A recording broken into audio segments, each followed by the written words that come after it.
Hello বন্ধুরা, আজকে আর একটা নতুন রেসিপি নিয়ে আমি হাজির হয়ে গেছি। তোমরা দেখতেই পাচ্ছ আমি পাবদা মাছ নিয়েছি। আজকে আমি পাবদা মাছ করব। তো পাবদা মাছগুলো আমি কেটে ধুয়ে পরিষ্কার করে নিয়েছি। এখন আমি এটার মধ্যে একটু নুন আর হলুদ মেশাবো।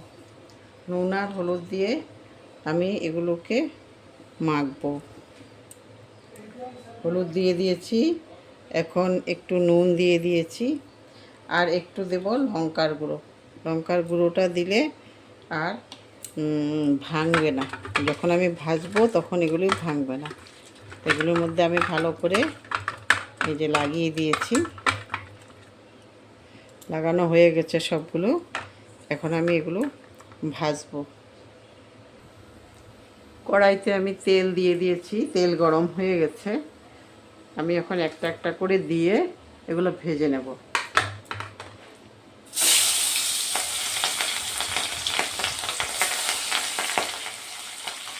দেওয়ার সঙ্গে সঙ্গে একবার উল্টিয়ে দিতে হয়, তাইলে আর লেগে যাবে না।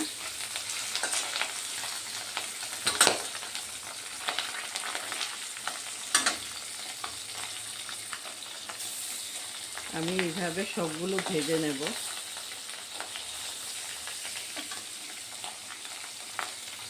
সবগুলো ভাজি হয়ে গেছে, এই যে কটা হয়ে গেছে। এই দুটো আমি এখন তেল থেকে তুলে নিচ্ছি। এগুলো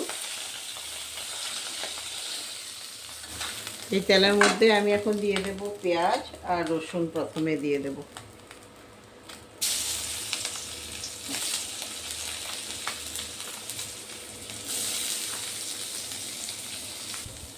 পেঁয়াজগুলোকে আমি ভালো করে ভেজে নেব।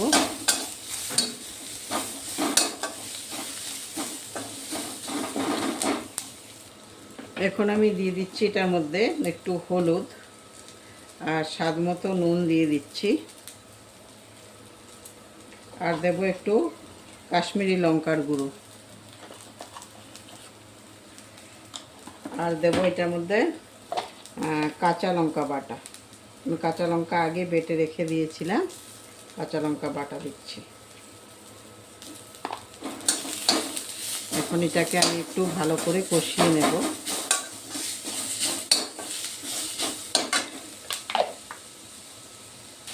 এখন দিয়ে দিচ্ছি কিছু টমেটো। টমেটোগুলো দিয়েও আমি একটু কষিয়ে নেব। আগে থেকে আমি পোস্ত বেটে রেখেছিলাম, পোস্ত বাটা দিয়ে দিচ্ছি। এখন পোস্ত বাটাটা দিয়েও আমি একটু কষিয়ে নেব।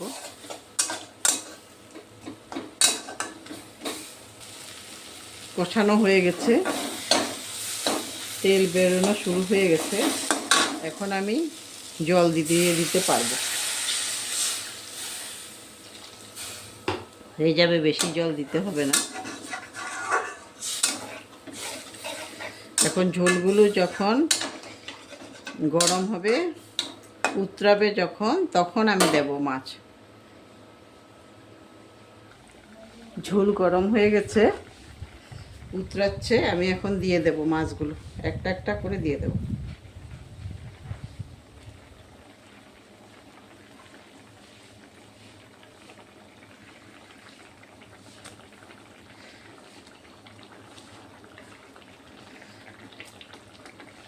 তোমরা যারা এখনও আমার চ্যানেলটা সাবস্ক্রাইব করো নাই, যারা ইউটিউব থেকে দেখছো, তাদেরকে বলছি এখনও যারা সাবস্ক্রাইব করোনি, ওরা চট করে আমার চ্যানেলটা সাবস্ক্রাইব করে দেবে।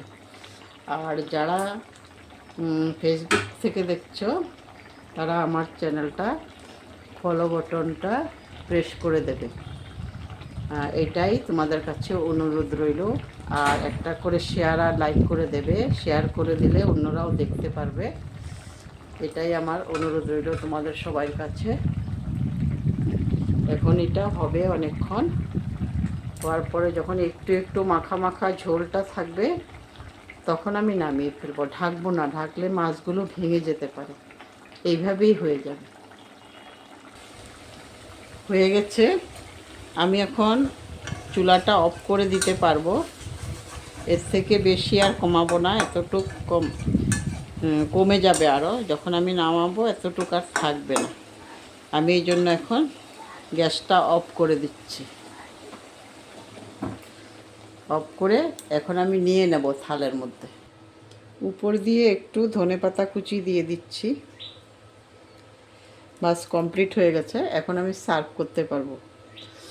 তোমরা সবাই ভালো থাকো, সুস্থ থাকো। ধন্যবাদ।